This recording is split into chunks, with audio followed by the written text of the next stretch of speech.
بسم الله الرحمن الرحيم، والصلاة والسلام على أشرف المرسلين. مرحبا بكم أعزائي تلاميذ الثانية بكالوريا، شعبة العلوم التجريبية ومسالكها وشعبة التكنولوجيات ومسالكها. دائما في إطار تصحيح أو الاستعداد للامتحانات الوطنية، سأقدم لكم إن شاء الله في هذه الحصة وسنتابع في هذه الحصة تصحيح التمرين الثالث من الامتحان الوطني لسنة 2011. إذن فبالضبط سوف نقوم بعدما قمنا بتصحيح التمرين الأول والثاني إن شاء الله. موضوع هذه الحصة هو تصحيح التمرين الثالث. إذن سأتلو عليكم أسئلة التمرين. إذن أولا، حل في مجموعة الأعداد العقدية سي المعادلة زد أس 2 ناقص 18 زد زائد 82 يساوي 0. السؤال الثاني، نعتبر في المستوى العقدي المنسوب إلى معلم متعامد ممنظم مباشر O U V النقط A و B و C التي ألحاقها على التوالي هي A تساوي 9 زائد I و B يساوي 9 ناقص I و C يساوي 11 ناقص I.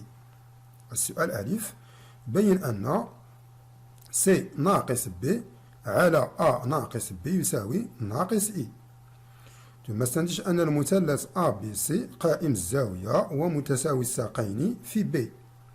السؤال باء، اعطي الشكل المثلثي للعدد العقدي 4 عامل لواحد ناقص I. السؤال جيم، بين أن C ناقص A عامل C ناقص B تساوي 4 عامل واحد ناقص I. ثم استنتج أن المسافة AC في المسافة BC تساوي 4 جذر مربع 2. د، ليكون Z لحق نقطة M من المستوى و Z بريم لحق النقطة M بريم صورة M بالدوران R الذي مركزه النقطة B وزاويته 3 ب على 2. بين أن Z بريم تساوي ناقص I Z زائد 10 زائد 8 I. ثم تحقق من أن لحق النقطة C بريم صورة النقطة C بالدوران R هو 9 ناقص 3. إذن على بركة الله نبدأ الإجابة على السؤال الأول. إذن أعزائي التلاميذ، قبل بداية الجواب على السؤال الأول أدعوكم لأخذ ورقة وقلم من أجل متابعة التصحيح وتدوين كل ما يمكن تدوينه. إذن حل التمرين. إذن أولا، السؤال الأول، لنحل في المجموعة C المعادلة زد أس 2 ناقص 18 زد زائد 82 يساوي 0. يعني كيف ما كتلاحظوا معايا هنايا أن المعادلة عبارة عن ماذا؟ عبارة عن معادلة من الدرجة الثانية. إذن سوف نستعمل ماذا؟ طريقة المميز. إذا نطبق المميز. إذا لدينا مميز هذه المعادلة هو دلتا، نقوم بحساب المميز. دلتا يساوي ماذا؟ ب أس 2 ناقص 4 أس. إذا في هذه الحالة ب تساوي ناقص 18. إذا هو العدد المرتبط بزد، و أ هو العدد المرتبط بالحد زد أس 2 في هذه الحالة هو 1. إذا ب أس 2 هي ناقص 18 أس 2 ناقص 4 في 1. إذا في أ في سي. إذا العدد سي إذا يساوي هنا 82. إذا بعد حساب هنا يجب الانتباه، ناقص 18 أس 2 إذا تساوي ماذا؟ تساوي تعطينا عدد موجب. إذا هنا ناقص كتحيد، إذا غتولي هنا 324. إذا 324 ناقص 328 إذا تساوي ناقص 4. إذا كيف ما كتعرفوا بأن المعادلة من الدرجة الثانية دائما الحلول ديالها مرتبطة بماذا؟ بإشارة دلتا. إذا بما أن الدلتا أصغر من 0، إذا في هذه الحالة فإن المعادلة تقبل ماذا؟ حلين عقديين مترافقين هما. إذا نعطي لعلاقتهما هي كالتالي. إذا زد واحد تساوي ماذا؟ ناقص ب زائد إي جذر مربع ناقص دلتا. ناقص دلتا لماذا؟ لأن الدلتا يجب أن لما بداخل الجذر يجب أن يكون دائما موجب، ولدينا الدلتا سالبة. إذا على 2 أ وزد 2 تساوي ماذا؟ ناقص ب ناقص إي ناقص جذر ناقص إذا ناقص إي جذر مربع ناقص دلتا على 2 أ. إذا ومنه مباشرة يكفي ماذا؟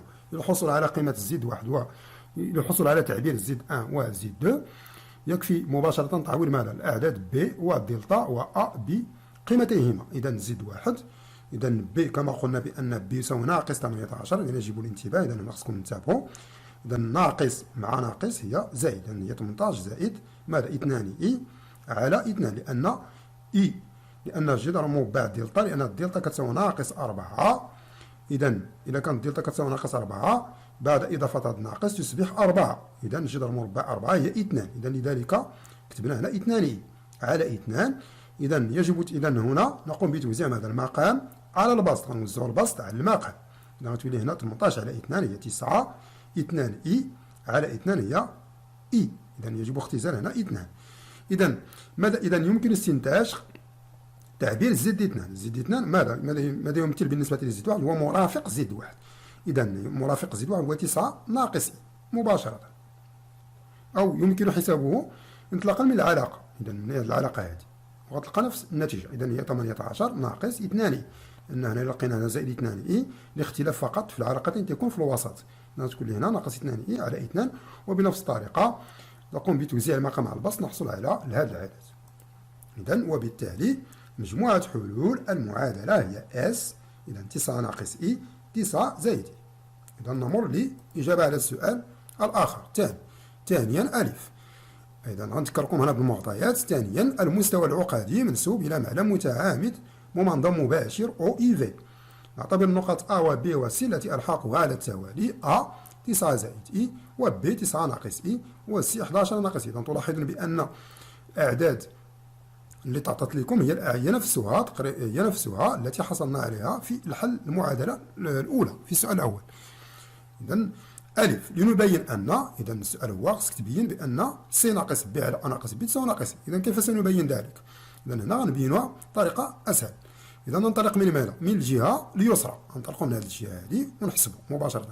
إذا لدينا سي ناقص بي على أ ناقص بي تساوي كم؟ إذا السي قيمة، إذا تعبير السي هو 11 ناقص إي، و بي هو 9 زائد إي. إذا ناقص بين قوسين 9 ناقص إي على 9 زائد إي. إذا إذا تعبير أ هو 9 زائد إي ناقص تعبير بي، إذا اللي هو 9 ناقص إي. إذا هنا نقوم بإزالة الأقواس. إذا نزول الأقواس طلعتوا معي بأن 11 ناقص 9 إذا هي 2. لاحظوا معي بأن ناقص إي زائد إي إذا عددان متقابلان إذا صفر. إذا غتبقى لكم غير جوج هنا. إذا هنايا تلاحظوا معايا بأنه ثاني 9 ناقص 9 بعد إزالة الأقواس هي صفر. إذا وتبقى لنا هنايا إذا زائد إي. إذا ناقص مع ناقص هي زائد إي. إذا غتحصلوا على إي زائد إي زائد إي. إذا إي زائد إي هي 2 إي. نقوم باختزال 2 في البسط والمقام. إذا نحصل على 1 على إي. إذا بعد الضرب في المرافق نحصل على ناقص إي. أو لا، هذه عبارة عن خاصية يعني بديهية. 1 على إي دائما تساوي ناقص إي. أو لا تضرب هنا في إي البسط والمقام. إذا ضربنا هنا المقام في إي نحصل على إي أس 2 إذا اللي هي ناقص 1، وهنا 1 في إي إذا اللي هي إي. إي على ناقص 1 هي ناقص إي. إذا الاستنتاج. إذا استنتاج طبيعة المثلث، لأن السؤال يحتوي على شقين. استنتاج طبيعة المثلث أ بي سي. إذا ملي كطرح لكم بحال هذا السؤال هذا، إذا بحال هذا السؤال هندسي، إذا يكفي أنك ماذا؟ إذا نقوم بحساب ماذا؟ أطوال أضلاع المثلث غنقارنوهم اللي هما بثلاثة أ بي مع أ سي مع بي سي، ونحسبوا إحدى زواياه. نحددوا قياس إحدى زواياه. إذا في هذه الحالة غادي نبداو بهذه. إذا لدينا قياس الزاوية الموجهة بي أ بي سي. لماذا بي أ بي سي؟ لأن تعطينا الإشارة هنا، لأن حسبنا هاد النسبة هذه، هاد الخارج هذا. إذا بي أ بي سي تقايس ماذا؟ حسب الدرس كنديرو هنا لحق النقطة سي، لحق النقطة اللي كاينة هنايا ناقص لحق النقطة اللي كاينة في الأصل اللي هي بي، زد سي ناقص زد بي. إذا على ماذا؟ على لحق النقطة أ اللي هو زد أ ناقص زد بي. إذا قياس الزاوية الموجهة يقاس فقط ماذا؟ عمدة هذا العدد. إذا بترديد دو بي. إذا تقايس ماذا؟ تقايس عمدة ماذا؟ سي ناقص بي، لأن لحق النقطة سي هو سي، ولحق النقطة بي هو بي مينيسكول، ولحق النقطة أ هو أ، ولحق النقطة بي هو بي. إذا تلاحظون معي بأن هذه النسبة هذه حسبناها. إذا هذه النسبة تحسب هذا الخارج سي ناقص بي على أ ناقص بي كم يساوي؟ هو ناقص إي حسب السؤال السابق. إذا تساوي ماذا؟ تساوي عمدة ناقص إي، وعمدة ناقص إي بديهيا تساوي ناقص ماذا؟ ناقص بي على جوج بترديد دو بي. مفهوم؟ كندير هذا بترديد دو بي لأن قياس الزاوية الموجهة له عدة قياسات. يعني بتردد دو بي كتعني بان ناقص بي على زائد 2 كابي بحيث كينتمي الى زد. مفهوم؟ اذا مادام ان قياس الزاويه الموجهه ب ا بي سي كتقايس ناقص بي على جوج اللي هي اذا ناقص 90 درجه، اذا غنلاحظوا بان الزاويه عباره عن زاويه قائمه، وبالتالي الضلع بي ا غادي يكون متعامد مع الضلع بي سي. اذا المثلث ا بي سي قائم الزاويه في بي. هذه النتيجه الاولى. اذا نمر دابا لحساب ماذا؟ اطوال اضلاع المثلث لنقارن اطوال اضلاع المثلث. مثلا اذا هنا تلاحظوا معايا بان هذه العلاقه هذه شتيها سي ناقص بي على ا ناقص بي. اذا قمنا بادخال المعيار هنا، مفهوم؟ اذا دخلنا هنا المعيار، اذا نحصل على ماذا؟ نحصل على معيار سي ناقص بي على معيار سي ناقص على معيار ا ناقص بي اللي هو المسافه بي سي. مفهوم؟ المسافه بي سي على المسافه بي ا. وكما تلاحظون بان المعيار ديال سي ناقص بي على ا ناقص بي هو معيار سي ناقص بي على ا ناقص بي اللي هو معيار ناقص اي. معيار ناقص اي هو واحد، بديهيا هو واحد، لان دائما معيار اي هو واحد ومعيار ناقص اي هو واحد، او يمكن حسابه باستعمال العلاقه ولكن لا داعي. اذا ومنه بي سي على بي ا تساوي واحد. اذا وبالتالي غتكون المسافه بي ا كتساوي بي سي. اذا هذه النتيجه الثانيه. اذا ماذا تلاحظون؟ تلاحظوا بان انطلاقا من النتيجه الاولى والثانيه نلاحظوا بان المثلث غادي يكون ماذا؟ متساوي الساقين وقائم الزاويه في بي. اذا مفهوم؟ اذا نمر للاجابه على السؤال باء الثاني. لنحدد شكل مثلثي للعدد العقدي 4 عامل لواحد ناقص اي. اذا كتلاحظوا بان هذا العدد العقدي يكتب على شكل ماذا؟ جداء عددين، احداهما حقيقي اللي هو 4، احدهما حقيقي اللي هو 4 والاخر عقدي. اذا في هذه الحاله عندكم عده طرق باش تكتبوا الشكل المثلثي، باش تحددوا الشكل المثلثي ديال العدد، ولكن اسهل طريقه هي انكم ماذا؟ تركزوا على هذا العدد العقدي فقط. اذا غنجي هنايا، اذا لدينا ماذا؟ لدينا نبداو بالشكل المثلثي ديال العدد العقدي. اذا الا بغينا الشكل المثلثي ديال العدد العقدي دائما نقوم بحساب المعيار ديالو. اذا المعيار واحد ناقص اي تساوي ماذا؟ جذر مربع. اذا جذر مربع الجزء الحقيقي اذا اس 2 اللي هو واحد زائد الجزء التخيلي اللي هو ناقص واحد في هذه الحاله اس 2. اذا ناقص واحد اس 2 هي واحد، انا كتحيد هذا الناقص مع عدد زوجي. اذا واحد زائد واحد هي جذر مربع 2. طيب ومنه اذا الخطوه الثانيه اش كنديروا؟ كنعملوا بجذر مربع 2 بالمعيار. اذا واحد ناقص اي، اذا العدد العقدي واحد ناقص اي غادي يساوي جذر مربع 2 عامل. اذا عندما نعمل بعدد معين في هذه الحاله جذر مربع نقسم ماذا؟ نقسم الجزء الحقيقي على جذر مربع 2 والجزء التخيلي على جذر مربع 2، ثم نقوم بالضرب في المرافق ديال جذر مربع 2. اذا اللي هي جذر مربع 2 في جذر مربع 2. اذا جذر مربع 2 في جذر مربع 2 هي جذر مربع 2 اس 2 اللي هي 2، وهنا نحصل على واحد في جذر مربع 2 اللي هي جذر مربع 2، ونفس الشيء هنا مع الاختلاف هنا في ناقص فقط. اذا تلاحظون بان الزاويه المدرجه في الجدول التي كوسينيس ديالها للكوسينيس ديالها كيساوي جذر مربع 2 على 2 هي ب على 4، ولكن هناك ناقص من جهه ماذا؟ من جهه الجزء التخيلي للعدد. اذا وبالتالي فعمده العدد هي مقابل ب على 4 اللي هي ناقص ب على 4. مفهوم؟ اذا لدينا 4 حالات سوف نتطرق اليها ان شاء الله في تصحيح امتحانات اخرى ان شاء الله لاحقا. اذا ومنه هذا هو الشكل المثلثي للعدد واحد ناقص. اذا اردنا الحصول، الا بغينا نحصلوا فقط على العدد المثلثي ديال على الشكل المثلثي لهذا العدد، يكفي اننا ماذا؟ اذا نضرب المعيار في 4 ثم الزاويه كنحافظوا عليها كما هي. لماذا؟ لان عمده لعدد 4 هي صفر. دائما عمده عدد حقيقي موجب هي صفر. اذا وبالتالي نحصل على ان الشكل المثلثي لهذا العدد هو 4 جذر مربع 2 عامل كوسينيس ناقص ب على 4 زائد اي سينيس ناقص ب على 4. اذا كان العدد مثلا سالبا هنا مثلا بحال مثلا عندك هنا ناقص 4، نضيف بي زائد بي تصبح في هذه الحاله العمده ديالنا كيفاش غتولي ناقص بي على 4 زائد بي. اذا في هذه الحاله هذا المشكل ما عندناش. اذا وبالتالي نمر للاجابه على السؤال ج. لنبين أن سي ناقص أ عامل سي ناقص ب تساوي 4 عامل 1 ناقص إي. إذا بنفس الطريقة السابقة غادي ننطلقوا من هذه الجهة اليسرى، مفهوم؟ من هذا الطرف ونحصلوا على الطرف. إذا لدينا سي ناقص أ عامل سي ناقص ب تساوي ماذا؟ غنعوضوا جميع الأعداد سي مع أ مع ب بالتعابير ديالهم. إذا هي تساوي ماذا؟ 11 ناقص إي. إذا أ بعد إدخال هذا الناقص على تعبير أ نحصل على ماذا؟ ناقص 9 ناقص إي، لأن أ هي تساوي 9 زائد إي، مفهوم؟ ولكن بعد إدخال هذا الناقص تصبح ناقص 9 ناقص إي. إذا يجب الانتباه هنا. إذا عامل لماذا؟ إذا سي دائما هو 11 ناقص إي، بعد إدخال ناقص على ب، إذا دخلنا ناقص على ب نحصل على ناقص 9 زائد إي، لأن ب في الأصل كان هو 9 ناقص إي، مفهوم؟ إذا تلاحظون بأن ناقص إي ناقص إي هي ناقص 2 إي، 11 ناقص 9 هي 2. هنا تلاحظوا بأن إي مع ناقص إي عددان متقابلان يصبح صفر، تبقى لكم مع صفر. 11 ناقص 9 هي 2. إذا هاد 2 اللي لقيناها هنايا راه هي اللي درناها هنايا، لأن الضرب تبادلي، مفهوم؟ هنا نعمل بماذا؟ نعمل ب2. إلا عملنا ب2 غادي تخرج هنايا 2 غتلقى مع 2 غتولي 4، وغتبقى لكم هنا 1 ناقص، وبالتالي نحصل على ما هو مطلوب منا، مفهوم؟ داكشي اللي مطلوب منا نحصلوا عليه. الاستنتاج نستنتجوا دابا.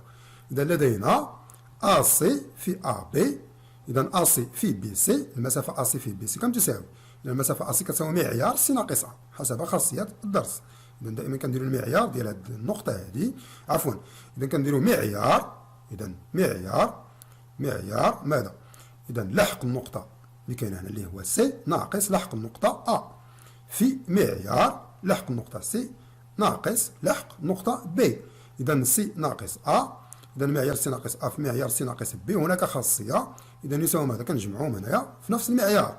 إذا كتصبح ماذا؟ سي ناقص أ هي معيار سي ناقص أ في سي ناقص بي، وهذا العدد هذا راه حصلنا عليه، مفهوم؟ راه حسبناه اللي هو 4 عامل لماذا؟ لواحد ناقص إي. إذا وبالتالي معيار هذا العدد بعد إذا في السؤال السابق لقينا الشكل المثلثي ديالو ولاحظنا بأن المعيار ديالو هو 4 جذر مربع 2. إذا د ليكون زد لحق نقطة ام المستوى وزد بريم لحق النقطة ام بريم صورة ام بالدوران ار الذي مركزه ب وزاويته 3 بي على 2. مفهوم؟ المطلوب بين أن زد بريم تساوي ناقص إي زد زائد 10 زائد 8 إي. إذا هذه الكتابة تسمى ماذا؟ تسمى الكتابة العقدية للدوران. إذا هنا غادي نذكركم بماذا؟ غنعطيكم واحد التذكير.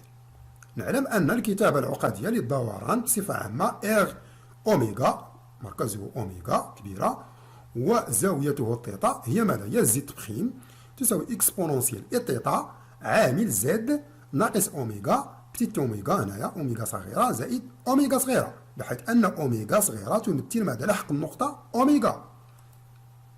إذا إلا طبقنا هذه الكتابة العقدية على حالة خاصة ديالنا اللي هي في هذه الحالة حتعطينا هما إغ الدوران الذي مركزه بي. إذا بي في هذه الحالة هي أوميغا، مفهوم؟ والزاوية الثيتا هي 3 بي على 2. إذا غادي نعوضو هنايا. إذا ومنه زد بريم كم تساوي إكسبونونسيال إي 3 بي على 2، مفهوم؟ لأن الثيتا هي 3 بي على 2 زد ناقص بي مينيسكول، لأن عندنا لحق النقطة بي هو بتيت بي هي بي ناقص بي زائد ماذا؟ زائد بي تو سامبلومون. إذا غادي نجي هنايا غادي يبقى واحد الإشكال بالنسبة للتلامذ، أغلبية ديال التلامذ ما تعرفوش كيفاش يتعاملوا معها. أنا نبسط لكم الأمور. إذا هاد 3 بي على 2 إذا اش غنديروا ليها؟ غنحاولوا نديروا ليها ماذا؟ إذا نبحثوا على الأفصول المنحني الرئيسي ديالها. إذا 3 بي على 2 تساوي ماذا؟ تساوي 4 بي، مفهوم؟ أقرب عدد زوجي من 3 هو 4 بي. إذا ناقص بي على 2. إذا إلا قسمنا المقام على البسط، لو وزعنا المقام على البسط 4 بي على 2 هي 2 بي، وهنا ناقص بي على 2 كتطلع. إذا وبالتالي يمكن أن نستنتج أن 3 بي على 2 توافق ماذا؟ توافق ناقص بي على 2 بترديد 2 بي. بمعنى ماذا؟ بمعنى أن 3 بي على 2 وناقص بي على 2 هما أفصولان منحنيان لنفس النقطة، مفهوم؟ يعني منطبقان. وبالتالي يمكن تعويض هاد 3 بي على 2 نحطو في بلاصتها فقط ناقص بي على 2، مفهوم؟ إذا إكسبونونسيال إي 3 بي على 2 تساوي اكسبونونسيال اي ناقص بي على جوج، وهذه هي كوسينيس ناقص بي على جوج زائد اي سينيس ناقص بي على جوج. كوسينيس ناقص بي على جوج هي صفر، سينيس ناقص بي على جوج هي ناقص واحد، ناقص واحد في اي هي ناقص اي. اذا غنوضح لكم هذه الخاصيه منين جات، لان كلكو سوا اكس ابارتيان تاع مهما تكون اكس تنتمي الى اكسبونونسيال اكس كوسينيس اكس زائد اي سين اكس حسب خاصيه اولير. مفهوم؟ حسب خاصيه اولير، وهي اللي طبقت هنا، طبقت على هذه. مفهوم؟ اذا ومنه مباشره غنرجعوا لهنايا، غنرجع لهنا دابا زيد، غنرجع لهذه العلاقه ديالي ها هي هذه. اذا زد بريم، اذا قلنا بان هذا العدد كامل واللي هو هذا كيساوي ناقص اي، غنجيو نعوضو هنا ناقص اي عامل. اذا زد ها هي بقات بلاصتها، بي ها هو العدد ديالها بي، اذا غنجي هنا نعوضو ناقص 9 ناقص اي اللحق ديال النقطه بي زائد ماذا؟ زائد 9 ناقص اي. اذا هنا غنزول الاقواس تولي عندي ناقص 9 زائد اي زائد ماذا؟ زائد 9 ناقص اي. هنا النشر، اذا ناقص اي زد ناقص 9 في ناقص اي هي زائد 9 اي. هنا يجب الانتباه، هنا خصكم تنتبهوا اعزائي التلاميذ، يجب الانتباه. اذا اي في اي هي اي اس 2، اذا اي اس 2 كما تعلمون هو ناقص واحد مع ديك الناقص هي زائد واحد. اذا زائد ماذا؟ زائد 9 ناقص اي. اذا تبسيط دابا، اذا هي ناقص اي زد واحد زائد 9 هي 10، 9 اي ناقص اي هي 8، وهو المطلوب منا في السؤال. وبالتالي زد بريم تساوي ناقص اي زد زائد 10 زائد 8 اي. اذا نامور اذا لسؤال اخير، اذا تحديد لحق النقطه سي بريم صوره سي بدوران ار. اذا لدينا ماذا؟ لدينا زد بريم تساوي ناقص اي زد زائد 10 زائد 8 اي حسب الكتابه العقده ديال الدوران. اذا يعني ماذا؟ لدينا صوره سي بالدوران ار هي سي بريم، اذا ار دو سي تساوي سي بريم تكافئ ان زد سي بريم، يعني لحق النقطه سي بريم تساوي ماذا؟ تساوي فقط ناقص اي زد سي. مفهوم؟ لان هنا يجب الانتباه ان هذا زد بريم دائما يمثل ماذا؟ يمثل لحق صوره نقطه معينه، وزد يمثل صوره النقطه الاصليه. اذا لذلك كتبنا هنا زد سي بريم ناقص تساوي ماذا؟ ناقص اي زد سي، زد عوضناه بسي وزد بريم عوضناه بالصوره هنايا، شتي باللحق ديال الصوره زائد 10 زائد 8 اي. اذا تكافئ ان زد سي بريم تساوي ماذا؟ تساوي ناقص اي. اذا لحق النقطه سي هو 11 ناقص اي، غنعوضو هنايا زائد 10 زائد 8 اي. اذا بعد النشر اذا تلاحظ بان ناقص 11 اي، اذا ناقص في الناقص هي زائد اي اس 2، اذا غادي تعطينا ناقص 1 زائد 10 زائد 8. بعد التبسيط نحصل على ان زد سي بريم تساوي 9 ناقص 3. اذا لحق النقطه سي بريم هو زد سي بريم تساوي 9 ناقص 3 ناقص اي. اذا بهذا نكون قد انهينا هذه الحصه. اعزائي التلاميذ، اتمنى ان تكونوا قد استفدتم كثيرا من هذا التصحيح، ولا تبخلوا دائما في طرح اسئلتكم ونحن مستعدون للاجابه عليها في التعليق اسفل الفيديو. واتمنى لكم كل التوفيق ان شاء الله، وموعدنا ان شاء الله مع فيديو اخر من اجل اتمام تصحيح هذا الامتحان الوطني. الى اللقاء.